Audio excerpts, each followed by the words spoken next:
to two groups in this country, patriots and traitors. No middle ground.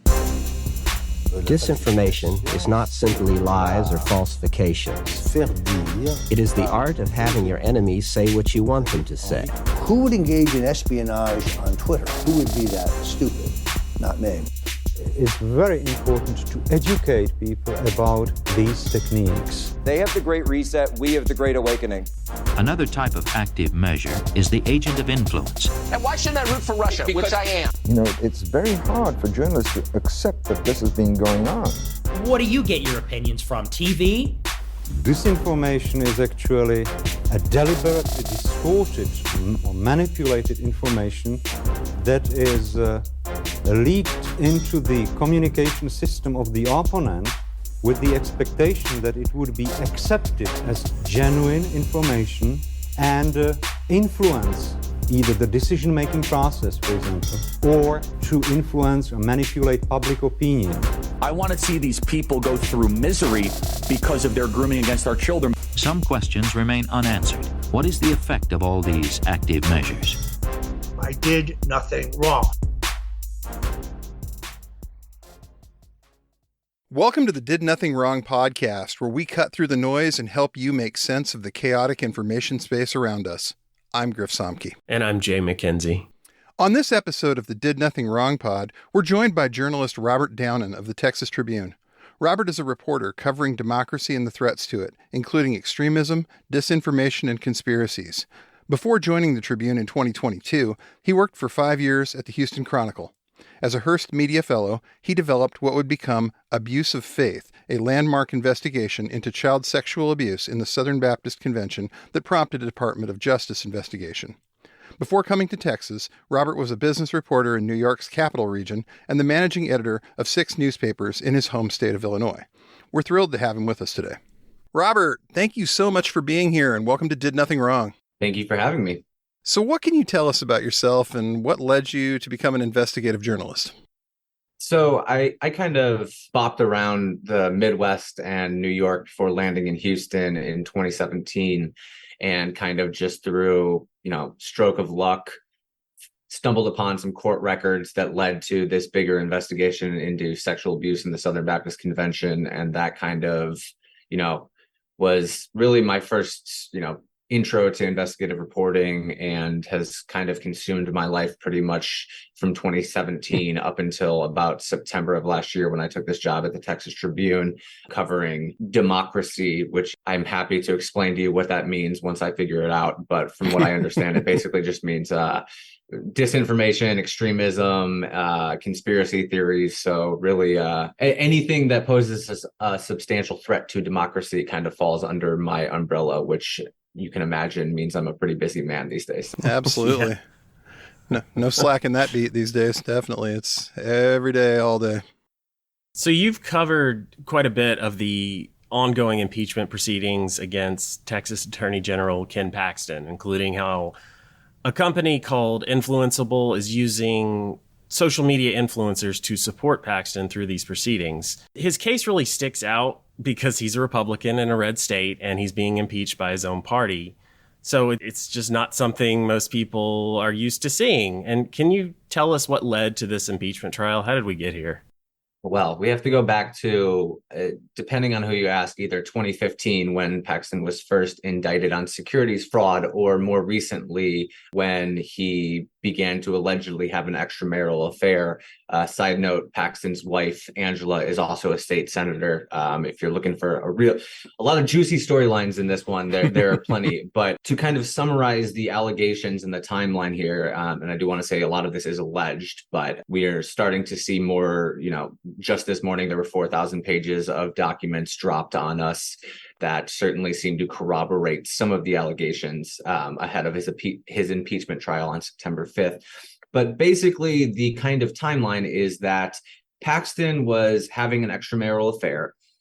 Somewhere around 2020-ish, he gets involved with this man named Nate Paul, who was at the time a kind of real estate developer in the Austin area, like young, I think pre-30s when he kind of had this meteoric rise to fame, and all of a sudden his businesses start to just go under. He's facing a litany of lawsuits and so an FBI investigation into his properties and whether or not he was, fraudulently securing business loans. Spoiler alert, in June of this year, he was arrested on those very charges, but we will get to that. So what the allegations about Paxton are is that basically he was using the Attorney General's office to interfere with FBI investigations into Nate Paul, to provide Nate Paul uber sensitive materials about, raids on his offices, to interfere with lawsuits with a nonprofit that was suing Nate Paul for non-payment and other things, and a bunch of other things. And as we are told, in return, Nate Paul employed Paxton's, the woman with whom he was allegedly having an affair. She was living in San Antonio for a while, and he apparently gave her a job in Austin so that she would be closer to him.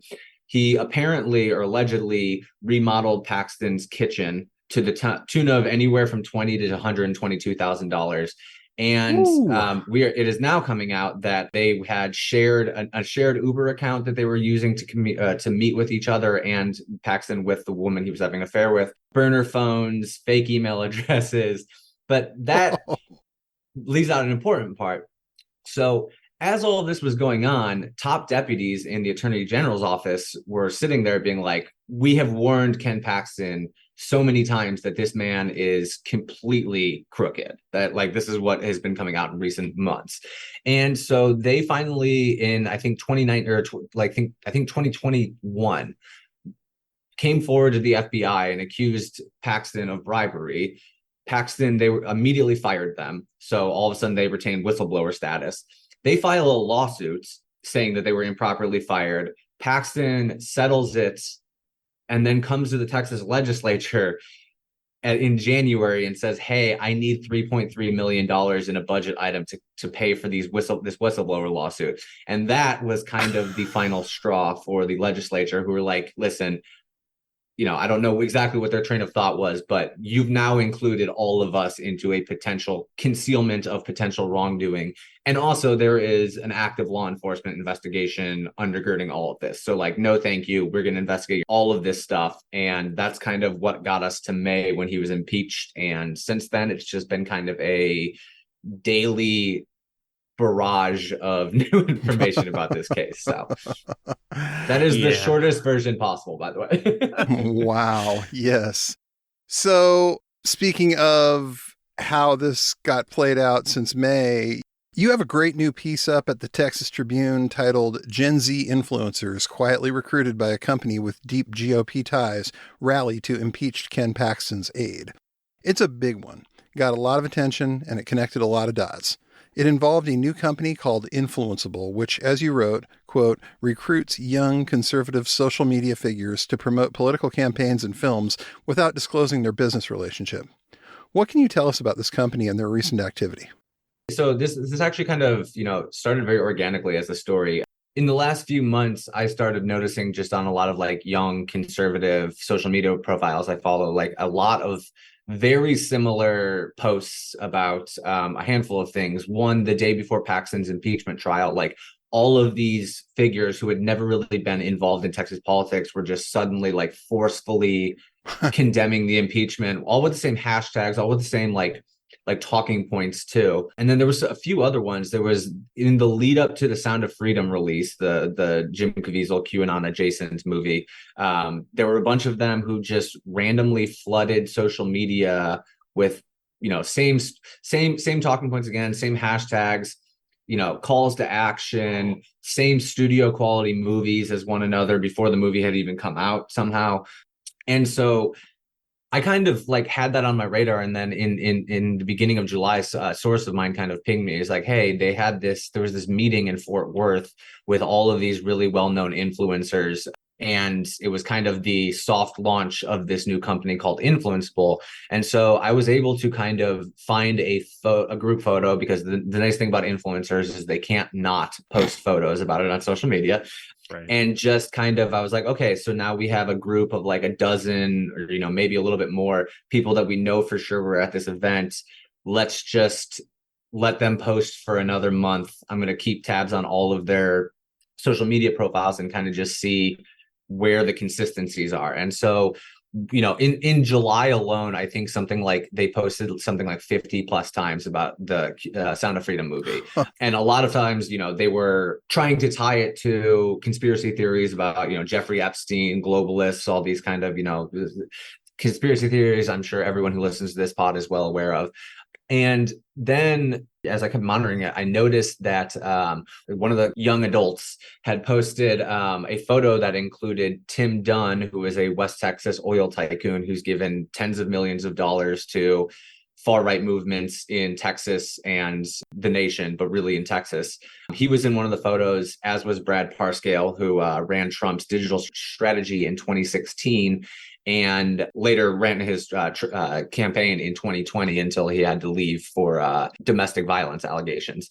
And so it turns out Parscale's new company, this company called Campaign Nucleus, is one of the partners of this company called Influenceable. And so I started kind of looking through campaign finance records, found out that one of the political action committees that Dunn finances had given $18,000 to this company, and basically just started pulling on all these strings, showing how, a handful of far-right mega donors and their kind of political arms in coordination with Parscale were really recruiting Gen Z conservatives to promote pro Ken Paxton talking points, Sound of Freedom, all of these different things. A kind of important part of that too is that Tim Dunn, this far right billionaire I'm talking about, he is one of two people who, up until last month, Ken Paxton had received more money from them than any other state politician in Texas. And, we're talking, including loans, something like $4.85 million, and really have been the driving force in many ways amongst behind his lurch to the right as Attorney General since 2015, and his groups have always been his biggest promoters, defenders, cheerleaders. And so it was not surprising, but certainly newsworthy to me that one of the PACs was paying this company called Influenceable to basically flood the zone with pro-Paxton talking points. Up until as recently as I believe July 26th, they were still putting calls on it. So, wow. When you talk about the promotion of these kind of QAnon adjacent talking points and Sound of Freedom, were they sort of dog whistling for this and accusing Democrats of not doing anything? Was this like a political attack, or were they more just kind of promoting the movie or promoting these views? Was it a bit of both? So it was a mixed bag. I think after there was definitely a change in the tone of the messaging after, the movie came out, and there was a lot of like outcry or, criticism of it for its QAnon ties. A lot of, people coming out and saying, oh, why are liberals so concerned about this movie? Is there something going on there? Kind of just, making that insinuation that, of course, liberals are in with the cabal and Hollywood elites. And then there was also some of them who tried to tie those threads together with also Democratic immigration policies. So saying like, this crisis is being aided by the media with help from Democratic open border policies. So like you really started to see, and this is something that I've really noticed a lot, as I'm sure you guys have too, with regards to some of these QAnon conspiracies or like, trafficking conspiracies, is that there has been an increasing emphasis on the border aspect of this. I mean, Right. not that's necessarily new. I mean, Tim Ballard testified about that in front of Congress, I believe, as part of Operation Underground Railroad. But you are starting to really see now it almost seems like now that they've accepted the underlying conspiracy theory as fact, there's no need to even talk about it anymore. They can just move on to the next thing. And I think that's deeply concerning. So yeah, definitely. And especially when you've got a sizable chunk of the folks that are running for the GOP nomination for president talking about how on some level they would vote to support going into Mexico with some level of armed force. That gets to be a very, very scary combination when you can keep hyping border. Makes it easier to convince people that what you want to do is a good idea on this, which it most definitely isn't. Yeah, and I mean, and also, again, being in Texas, the to say the temperature about over the border is simmering would be the understatement of the year. I mean, it just really further raises the temperature. It plays into all these broader conspiracy theories, great replacement theory. It really does kind of hit all of the notes in a really, really concerning way. I did want to point out, it's crazy because it's like this is kind of a promotion of a movie, but it's also kind of a political ad, but it's not even specifically going after one candidate. But like you said, that their audience does seem to get it. They know that we on the right care about child trafficking and we care about the border and the left doesn't. So they don't even have to say it anymore. But it's something that we think about and how, well, we're fighting, the culture wars. So we don't fight the class war. And I wonder if that's your sense with these Texas oil tycoons who would fund a group like this. Do you think that's part of the motivation here?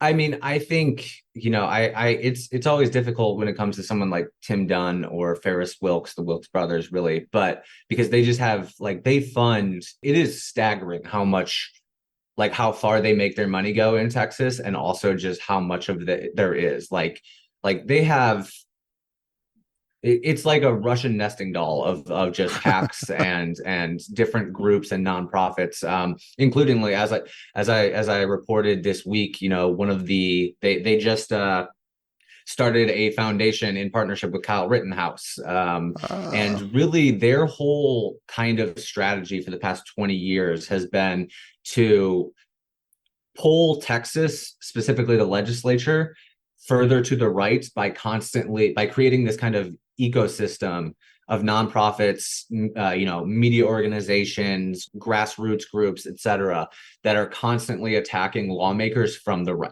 So they have annual rankings that they put out about who is the most conservative, yada yada yada. There have for years been lawmakers who they are terrified of dropping significantly on those scores. I mean, literally the name of one of their websites is Texas Scorecard, and that's what they do. And the other thing that they do is, because they have so much money, they have no problem financing primary candidates against their own. If you kind of go out of lockstep with them, they will absolutely, they will sink money into a primary challenger, not because they think that they can unseat you, but because their whole point is to move the Overton window on where the Texas GOP is. And so $500,000 to these guys is absolutely nothing, and it's worth it to them to just kind of, give it to some candidate who's going to go on the campaign trail. Take, for example, Shelley Luther was one of their candidates in 2022. She lost, but she gained some national headlines because she was talking about how she was a teacher and she wishes kids could bully trans kids, and these are the type of candidates that they're bankrolling, the people who don't stand a chance, or I shouldn't say don't because of, I shouldn't rule any of them out, but their whole kind of point is to, again, move what is acceptable in Texas and national political discourse on the right. And they've been really successful in that. So again, getting back to your broader question about what their aim is with, being involved with something like Influenceable, $18,000, which is what Defend Texas Liberty PAC, that one of their PACs gave to, I should say it's Influenceable without an E. We're 99, pretty confident it's the same company, but I never want to say certainly. But $18,000 to them, that is literally nothing. And so if it can just move the needle just a tiny bit on, what a handful of people, if it can get 10 to 15 people to be more engaged in the Paxton trial, that's probably worth it to them. If it can get, I don't know if they are personally financing the Sound of Freedom stuff. But again, this company really just does fit into their broader MO, which is just perpetually kind of moving things for, pushing further from the right. So. Well, that's one thing I noticed that you mentioned in your reporting, is that the defenses of Paxton really kept going back to everyone who's after him is either a Democrat or a rhino. And for these people, a lot of it is, what's the difference? The establishment is trying to destroy this great right-wing star. Yeah, I mean that's always been their MO, is like anybody who is not lockstep with them is a rhino. Like literally, Texas Scorecard, the website that I just mentioned, they just released a 3-part documentary yesterday called The Heist. That's basically talking about how like the Texas legislature is secretly under control of Democrats. I'm not sure how familiar you guys are with Texas politics, but I would not say it's a particularly Democratic stronghold. But again, that coupled with this broader conspiratorial thinking that we've seen on the right in particular over the last few years about like the deep state and, all this stuff, it really does, you're seeing the exact same rhetoric in response to the Paxton stuff as we did about Trump. It's a witch hunt this, witch hunt that, kangaroo court, all of this stuff, to the point where it does make me wonder, there was 4,000-ish pages of exhaustive exhibits dropped today. And I think that there's a decent number of people who it will not change even one iota their perception of what this impeachment trial is about. So it's interesting that you mentioned that they have been pushing this messaging of the Democrats have sort of secretly taken everything over. And you mentioned in the story that there's a significant amount of connection between Influenceable and for instance, an anti-woke social media company called Today is America Incorporated, whose chief financial officer has worked for Marjorie Taylor Greene and George Santos. And he's also the leader of a PAC supporting RFK Jr., who's also a Democrat. And this has us a little bit confused. Can you help us sort of make sense of some of these connections? Well, I'm glad you mentioned that. There are so many kind of other little rabbit holes in this story that it's hard for me to keep them all straight sometimes. But yeah, so Jason Bowles is the leader, is the treasurer for Heal the Divide PAC, and he is also him and Bo Hines, who ran for Congress in North Carolina, are CFO and CEO of Today's America, or one of the Today's America groups that is kind of. It was founded in 2019 by these two North Carolina brothers who went on to found Influenceable, and kind of their whole MO has been just to they just constantly posting on social media, like just constant anti-LGBTQ plus memes, just kind of a slew of memes and stuff that often break out of their social media channels and into broader worlds. They were also behind the Republican Hype House account on TikTok, which had, I think, like 1.2 million followers before it got banned in 2020 for election misinformation. But anyway, so that company is directly tied to Influenceable. And as you said, Jason Bowles is tied to RFK Jr., and Influenceable has apparently been putting out calls to influencers to promote this new anti-vaccine film that, lo and behold, happens to feature prominently RFK Jr. And so, again, it seems like another example of, as you said, RFK Jr. ostensibly a Democrat, and yet it seems frequently that his biggest donors and supporters are coming from the opposite side of the political spectrum. So weird. Yeah. Can't imagine why they were floating the possibility of him being Trump's VP. And some still are, because there's not a huge divide there. But it is interesting to see. Now we're getting to see the money that is actually helping his campaign. And it just keeps being Trump guys, DeSantis guys, Republican donors. But part of his appeal is content. It is the media, even if it's just to debunk him and to point out how absurd some of the things he says, that can be a benefit for them. And so he just doesn't quite go away. And it seems like there's a lot of people intent on making sure that he remains part of the conversation. Yeah. And I mean, it's a win-win for, a lot of people with him, because it launders, I think, some very concerning conspiracy theories about anti-vaccines and stuff like that through mainstream media in a way that I think is influencing more people than we probably think. So. Yeah, there's a list of potential long-term consequences that we don't know yet, but we can't imagine it's going to be good. It's just a matter of how bad. So, what really makes this story important to me is the gray, kind of mostly unregulated area that these people are operating in. It's like you've got social media influencers that are pushing a message without disclosing where that message came from and who's paying them to push that message. And that may look real, but it doesn't mean that it is. And this may sound like a terribly naive question, but how are they getting away with this? with respect to the film stuff, I mean, there's really, the FTC kind of says that influencers are supposed to disclose if they have any material ties to a product that they're promoting, but like, it doesn't necessarily seem like something that is going to rise to the level of sparking an investigation or fines. But on the political side, I mean, in Texas and both nationally, like our campaign finance and our political advertising rules are still really rooted in McCain-Feingold of 2002. So like, 21 years later, we are still dealing with the same rules that apply to, if I pay you to print something in your newspaper, or if I pay you to air something on on TV for me. Like, those are extremely outdated rules. And even if those were updated rules, kind of what they're talking about with respect to the Paxton thing is particularly interesting because, in Texas, there are some rules on like when you can donate to candidates. There are moratoriums before and after the legislature meets, and some other, disclosure requirements. But when it comes to an impeachment proceeding, like there's really not anything in there. And so it has given them kind of free rein to talk about things that, maybe would potentially need to be disclosed if it was, express advocacy for a specific candidate or ballot measure. But like, this is kind of a weird, thing that's not addressed in at least Texas law. And so I know, talking to at least one Republican lawmaker that I've, for this story, he was kind of saying, when we meet next, in 2025, we are going to, I would like to see some changes to this. Granted, 2025 is a long ways away, but I think that one of the things that my story, I think, kind of really made clear to people is that, a lot of our disclosure rules really are very outdated. And especially when you consider not just the time length that it's been since we updated them, but just how quickly political messaging and digital spaces have evolved, and continue to evolve. So. Yeah, and you look at in the piece the ever-present problem that this isn't just Texas, this is everywhere.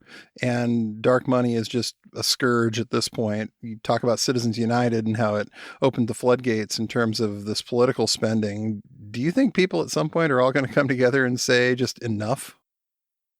I have no idea. I think, I'm obviously not a legal expert, but I think, unfortunately, it seems that the courts are also, much more inclined to side with the, way things are currently. Citizens United obviously being a big part of that. And again, one of the other things that I think is, didn't really make it into the story, but, one of the underlying arguments in Citizens United was about a documentary. And that is something that we're increasingly seeing is, people financing documentaries with an explicit political agenda and pushing that. We saw that with 2000 Mules. We see that with this movie Remedy that's promoting RFK Jr., this documentary by Texas Scorecard about Paxton. Like, that's kind of increasingly been an understated mode in which these groups are getting out their message, not just on social media, but, I follow a lot of like county level Republican parties.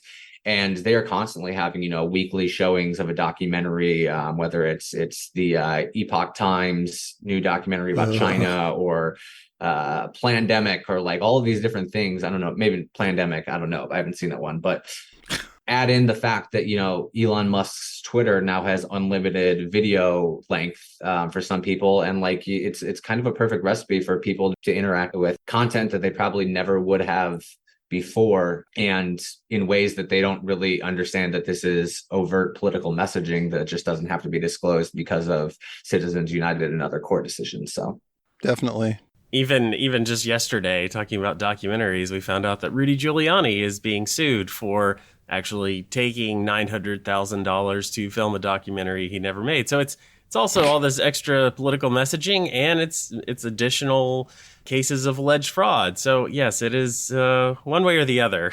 Another vehicle for them to move money back and forth between one group and another. I mean, films, who can track it? Well, and the other thing is, I mean, and again, it's a rare type of political advertising that you get return on investment. Like, I mean, look at Sound of Freedom. That's not an explicitly political movie, but like, they've probably, I don't know what their budget versus return was on that movie, but they could probably make another 10 Sounds of Freedom if they wanted with that money. You saw the same thing with 2000 Mules, which I wrote a little bit about too. Like the top, Lieutenant Governor Dan Patrick and Ken Paxton were both promoting 2000 Mules you're seeing these kind of documentaries, they kind of gamify political engagement in a way. Like, people feel like they're, if they are going to see Sound of Freedom, they are personally helping with this, defeat the cabal and save children, in the same way that, like, there's a certain element of like, pass this along and you've done your part to combat whatever the issue is that is at the heart of the documentary. And I think that is really something that probably hasn't been explored enough, because that has really become a premier kind of form of messaging for a lot of well-financed groups on the right. So, yeah, and there's so much deniability around it, and that's part of the reason it's so attractive to these people, is because they can promote these things and spread these messages, but there's not really any consequences if you're just the middleman, if you're the go-between. And that brings me to another topic, switching gears a little bit. You wrote about the mass shooter in Allen, Texas, who professed neo-Nazi beliefs online. He also apparently was a viewer of Tim Pool's show. He had liked some of those, and Tim Pool, of course, said, I don't know anything about this. I don't know anything about this man. He doesn't agree with me. He doesn't like me. And there's that deniability there. But another way that they really knocked down this story is they said, well, even if this guy was the shooter and he's Hispanic, and everyone's going around saying, oh, he's a neo-Nazi, and Hispanic people can't be neo-Nazis. But you wrote about how there's ample evidence that extremist views are on the rise among communities of color, despite often being couched in ideologies that perpetuate false notions of racial or ethnic hierarchy. So I do understand how people have a little difficulty with this concept, because I think it's a very American way of looking at the world, that the only people that were Nazis were white. And for us, we see the images of the blonde-haired, blue-eyed children. And that, to us growing up, was the only way you could be a Nazi, was to be that. So could you just explain how a Hispanic man could identify as a neo-Nazi? Yeah, I mean, those few days were among the most frustrating days I've had on the internet in a while, which is really saying something. Well, and first of all, Hispanic does not in and of itself imply, being a person of color. But, and I think that is important. A thing that I think people don't understand is that, white supremacy is stacked on all of lower rungs of supremacy.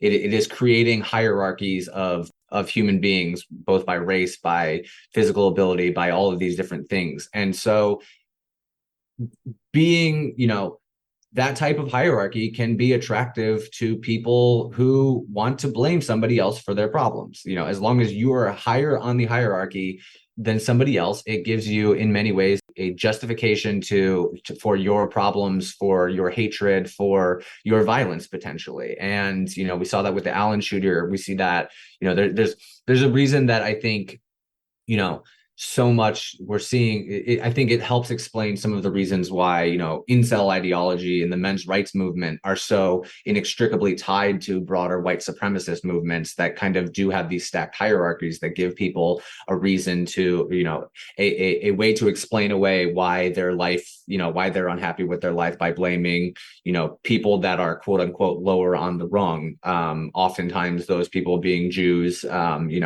It's also really interesting, and I think you guys may have touched on this on previous shows too, is that we are really seeing, specifically when it comes to anti-Semitism, a real infusion of communities of color with groups like the Groypers. Obviously, Nick Fuentes has some, Mexican heritage, but like with people who would describe themselves as white supremacists, linking up with communities of color, their shared ideology being anti-Semitism. And I think that is really, talking to experts and reading a lot about this, especially after the Allen shooter, is really an indication of something becoming increasingly mainstream. Not that it wasn't mainstream before. I mean, in that piece I mentioned that the Daily Stormer has been publishing in Spanish since like 2016 or something, because they see opportunities there. But like, that's another one of the things that's been really interesting about, I've been increasingly covering, Gen Z influences, obviously, from this story, and the amount of just naked anti-Semitism, the amount of real vitriolic anti-Semitism that is no longer just confined to spaces that we would generally view as white supremacist spaces is deeply concerning. And it is something that is jumping across, ethnic and racial lines in a very alarming way. Yeah, it's been completely normalized in their very online spaces, whether it's watching Nick Fuentes or in their private chat rooms. It has just become so extreme, and because it's all been couched in this, it's just a joke, bro. It's just we don't really mean it. They have absorbed just the worst vitriolic, hateful, anti-Semitic material. And they don't even think about how divorced that is from reality. But yeah, I'm talking about the Allen, Texas shooter. It was interesting because I know you wrote some in there about the right-wing sort of adoration and almost deification of someone like Pinochet. And we've talked about Rhodesia and how that is a lost cause for these people. But I don't know that we've actually touched on Pinochet. And could you maybe just briefly just talk about why he's kind of viewed as a hero among the right? Yeah, so Pinochet, with the help of the CIA, deposed and killed Salvador Allende, who was the kind of socialist president. I may be messing up a little bit of terminology. It's been a minute since my Latin American politics class in college, but basically, and for I think 16 or 17 years, really just reigned brutally over Chile, was infamous for airdropping people, dissidents of all stripes and political affiliations out of helicopters, and finally stepped down, I believe, after a plebiscite. But he has really become a folk hero on the right. The Allen shooter wore a right-wing death squad patch, which is a kind of phrase that's become synonymous with Pinochet in particular. It's something that, we see the Proud Boys wearing frequently. There was, I think in 2020, a group called Right Wing Death Squad that was plotting to kill, I believe, Gretchen Whitmire. But it is a phrase that has become just synonymous with these groups on the right, both the ultra violent and openly violent aspects of the right, but also these groups that try to pretend that they would only exercise violence if violence was exercised against them, and I think that the kind of, as you said, the deification of Pinochet is another one of these things that, if you're not paying attention to, you don't understand how that can be seen as a great measure of just how normalized violence has become. But the Proud Boys are selling T-shirts with backs that say "Make communists afraid of rotary aircraft again," and depictions of people being airdropped out of helicopters. So to say it's normalized, I think, would be an understatement. So. Yeah, and you've got a number of photos. Any Google search will bring this up, of Proud Boys wearing T-shirts that say Pinochet did nothing wrong. They're very much into that imagery. And as we are seeing, these are groups that did this sort of we're not really as extreme as all of that.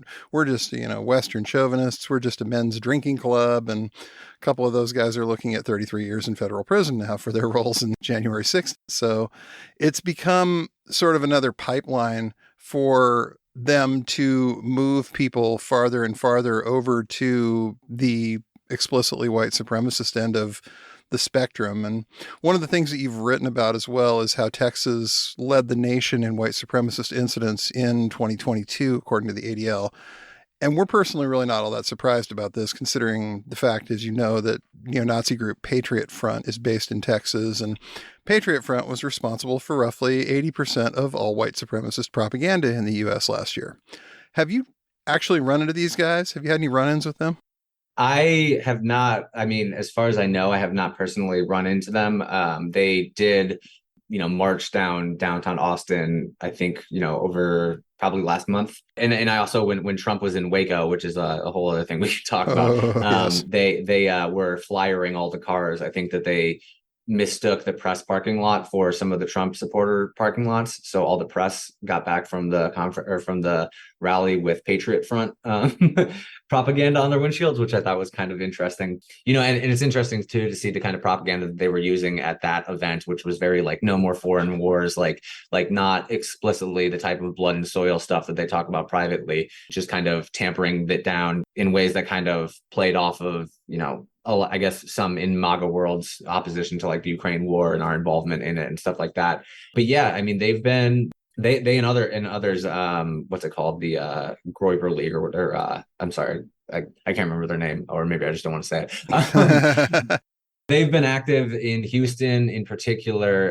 Again, one of the most diverse cities in the nation, if not the, and like they've been very active there, papering neighborhoods, a lot of Black and Jewish neighborhoods. It sure seems like they are trying to, again, just raise the temperature, and maybe, you know, if they can play off any existing racial animus that exists in places like that, they're going to use those opportunities. Right. A lot of those groups that are either based in Texas or very well connected here. And so it is not surprising at all that this is kind of their ground zero for raising the temperature and increasingly normalizing hate speech, especially given that there seems to be in some corners of the state a kind of hands-off to that approach to that. So what you're saying is that Dan Bongino and hundreds of the other right-wing influencers are all incorrect when they're saying these guys are all feds?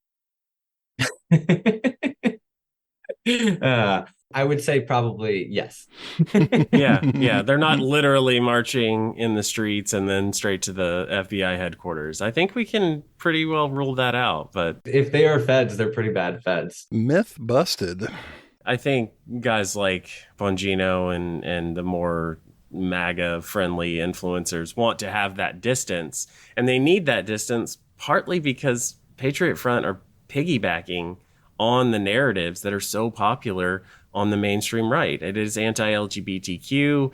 It is their concern about grooming and child trafficking. And so much of it is they're trying to present themselves as kind of normal. And well, these guys just have a different take on it. Let's go check out their website. And they are just obsessed with the aesthetic. And they're pretty good at it, unfortunately. Yeah, I mean, I talked about it in a different but similar context with, you know, the way that these far right groups in Texas, and I mean like the like politically far, like not explicitly white supremacist or anything like that. I mean like the Tim Dunn groups, like their whole point has been like, we're just going to pull from the right, pull from the right, pull from the right. And that has kind of been the strategy of a lot of these groups. I mean, look at the way that Nick Fuentes and the Groypers came up, which is just going to TPUSA meetings and getting to a mic and saying some real, you know, just trying to get Charlie Kirk and others to like engage with them on talking about, you know, closing the border and all this type of other stuff. That like, if you can pull one or two people from that room to kind of go to your website and maybe engage with your Telegram or whatever, like that's a success for them. And there's been a very strategic, incremental approach to normalizing a lot of this stuff. And I think that it's you're seeing it both, you know, from a variety of groups from across the, you know, further right part of the political spectrum. So. Yeah, well, and it is interesting because you kind of want to say that they've even managed to pull Charlie Kirk himself further right, because even this week, Matt Walsh made a particularly inflammatory statement, as he likes to do, saying that Mexicans can't be white and they can't be American because we can't mix with them, essentially. And Charlie Kirk said, oh yeah, he's absolutely right. And it's full on white nationalism, and he's just out there repeating it. And even a couple years ago, he wouldn't have done that. But the Overton window, like you said, it is still shifting. Yeah, I mean, look at Richard Hanania, you know, look at all these guys who they are saying things on social media these days that 5, 6, 7 years ago would have at least gotten them a stern talking to at work, and now doesn't seem to necessarily be affecting their standing in those circles until somebody does a whole takeout on how they were quiet eugenicists for 10 years before. But yeah. Well, you've got Nate Hotchman, who was a member of the DeSantis campaign. He retweets and was found to have been part of the creation of this video that featured a Sonnenrad, and the account that he had retweeted also had other fascist imagery, and he gets fired by the DeSantis campaign. And honestly, within a few weeks, he's getting published at The Spectator, at The Telegraph. It's like nothing happened. He was explicitly sharing Nazi imagery, and there's just a shrug. Take a couple weeks off and you're good.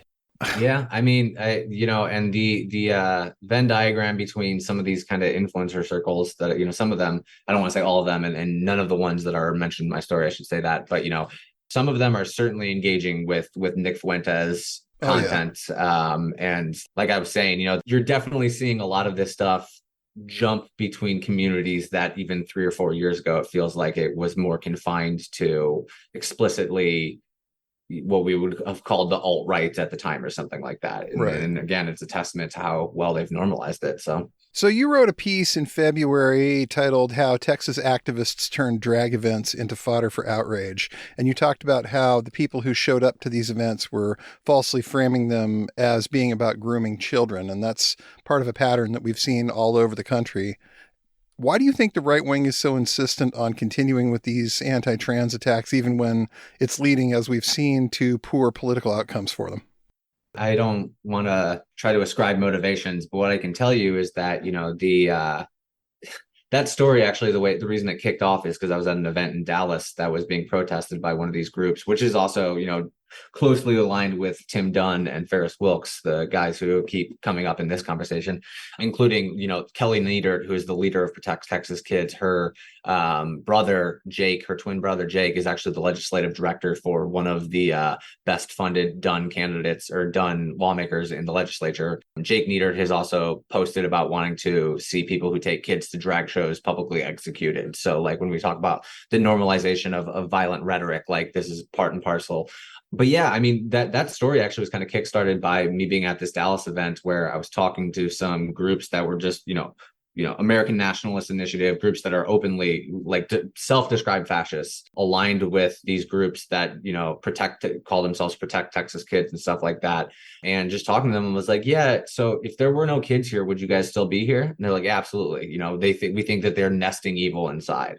And the event that I was at, the only reason there were even kids there, because Protect Texas Kids had like labeled it incorrectly that it was all ages because it didn't explicitly ban children. The only kid that was inside was there because his mom was friends with the drag performers, and she was like, well, you're not going to tell me what I can and can't do with my kids, so I'm going to go in an act of protest. And like they've really done a good job of turning events that have been going on for decades into epicenters for like the culture war, oftentimes under the guise of wanting to protect kids when there aren't even kids inside, or the only reason there are kids inside is because they're outside. So you mentioned earlier as well that Trump held a rally earlier this year in Waco. And Waco, as we've talked about a few times on this program as well, is a place that has great significance for the right due to the events that took place with the Branch Davidians there and the FBI raid. And it seemed like Trump was really out there trying to take that imagery of that raid and those deaths and turn it into another "they're after me the same way" kind of narrative. What did you get out of that when you saw he was coming and he was going to be doing that particular rally? Yeah, I mean, so it's not just that he was rallying in Waco. He was rallying in almost smack dab in the middle of the 30th anniversary of the Branch Davidian standoff. And also as news was kind of coming out about his potential arrest for his first indictment. So at the rally, Lieutenant Governor Dan Patrick came up and said, he was like, pushing back against the media narrative or whatever, that this was intentional, a kind of dog whistle to extremist groups. He was like, no, I was the one who planned it. Regardless of who planned the rally, I talked to the leader of the Branch Davidians on that day. And what he said? He was like, yes, absolutely. He's sending a message to us. He sees in himself the exact same struggle that we went, of government overreach that killed the Branch Davidians. I mean, this is a guy telling me this in the chapel at the site of the Waco siege that was built by Alex Jones. Like the through line of Waco and before that Ruby Ridge to current day, I think really cannot be overstated. And whether or not it was intentional, their location and timing of that event, I don't know, but I can only say that the people who were there for that event and have continued to mobilize around that event and see themselves in that event certainly saw it as a call out to them. So, yeah, we can't say for certain. We don't have an email. We don't have a voicemail explicitly saying it was intentional and all that. But as someone who follows these far-right figures and knows how much they talk about this and how often it comes up in the rhetoric and how much they've tied it to Trump's attacks on the deep state and how they're out to get him and cabal and the swamp and all, it's all wrapped up in the same messaging. And yeah, maybe Trump himself didn't come up with it, but even if it was somehow a coincidence, it was a damn convenient one for him. And you know, at that rally too, that was where he really, I don't know if he's been saying it as much since, but you know, our headline coming out of that was the quote, you know, "I am your retribution." And that rally was, you know, he had the January 6th choir going. He had, there were a number of things in there where it was like, whoa, like he's really leaning in on this, you know, I am your vengeance and they're coming after me because they can't go after you narrative. And I think that really did, you know, coupled that with a lot of the religious imagery as a former religion reporter, like the amount of stuff that was going on in the crowd there that day was, you know, kind of fascinating. You know, there has been a really a rallying around religious symbolism in the last few years and applying it to Trump's cause, including the leader of the Branch Davidians. You know, him and I talked for a while. And he was saying, you know, Trump is a Cyrus figure. This, you know, in the same way that David Koresh was a Cyrus figure. You know, this person who may not be perfect, but is used by God to deliver holiness to the world. And so they do see Trump in very, I don't want to say as a messiah, but certainly as someone with parallels to people that they consider prophets and right. Well, they've certainly gotten past the point of caring about the ways he may be inadequate or he's not the right messenger. He's had, you know, he's been married too many times. He's been divorced. He's been accused of rape, all the things that initially 2016 people said, well, how can you square these things? Well, they're past caring. Whatever reservation they had are gone. And imperfect though he may be, he is their vessel. Yeah, I mean, I think, and again, I think that, you know, what I said earlier about this narrative about they're going after me because they can't go after you is really such a good lens through which to view this. The MAGA base definitely sees themselves in him, and they see the quote unquote deep state attack on him as a stand-in for, you know, again, the common refrain after, you know, his indictments has been, if they can go after him, who can't they go after? And I think that is really emblematic of their, you know, relationship with, you know, how they view him in this moment in political life, and also what they believe are their political enemies. So what are you going to be on the lookout for the closer we get to the 2024 elections? Oh, man, I'm trying to get through the Paxton thing first because that starts September 5th. But I think, you know, again, maybe it's just because I am a former religion reporter, but I think that we're starting to see more of it, you know, a lot more of it, which I think is good. But you know, for years, I think that people were missing the kind of Christian dominionist, Christian nationalist piece of all this, because it does tie into this broader, you know, grievance politics and the way, as I was saying, the way that they kind of see Trump as a stand-in for all of these different things. And so, and again, the way that, you know, that type of Christian nationalist rhetoric has been deployed to, you know, it's so malleable in so many different ways. So I'm going to be paying attention to that. I think it's hard to see a world in which Donald Trump isn't the nominee, and it's hard to see a world in which things don't get more tense in America as, you know, legal troubles continue while all that happens. So, you know, I think it's gonna be a eventful year and a half or so. So, Robert, we've really enjoyed this. Thank you so much for coming on, talking to us today. Can you tell people where they can find you online and where they can read more of your excellent reporting? Yeah, you can find me at texastribune.org. We are a free news site, so donor-funded nonprofit that rules and no paywalls. You also will sometimes see some of our stuff. We are pretty much allow anyone to republish our stuff, so that's cool. And then you can find me on social media at Robert DOWNEN _. So. Well, excellent. Thank you so much for your time today. It's been great. We've learned a lot talking to you about this. Yeah, we've covered a lot of ground. Indeed. Yeah, we have. And I'm impressed that you remember that much of your Paxton reporting, because it is quite extensive. Indeed. I am nothing compared to the encyclopedic knowledge that some of the people on the Texas Tribune staff has. So I would also encourage people, that trial starts September 5th, and it is going to be fascinating few weeks that has a lot of ramifications for Texas and national politics. So definitely check out our coverage of that, because we are gearing up for it. So, well, excellent. Thank you very much, Robert. We appreciate your time. Thanks. Take care. Thank you. Have a great rest of your day. Take care. Thanks for listening to the Did Nothing Wrong podcast. If you want to hear more, you can find us on the web at didnothingwrongpod.com. Please make sure you subscribe to get our content straight into your inbox. You can also follow us on Twitter at James, the word 4, and the letter M, all one word, and GrizaBJJ, GRZABJJ, as well as DNW Pod. We're extremely grateful for paid subscriptions and donations that allow us to keep doing this important work. Thanks, and remember, everyone mentioned did nothing wrong.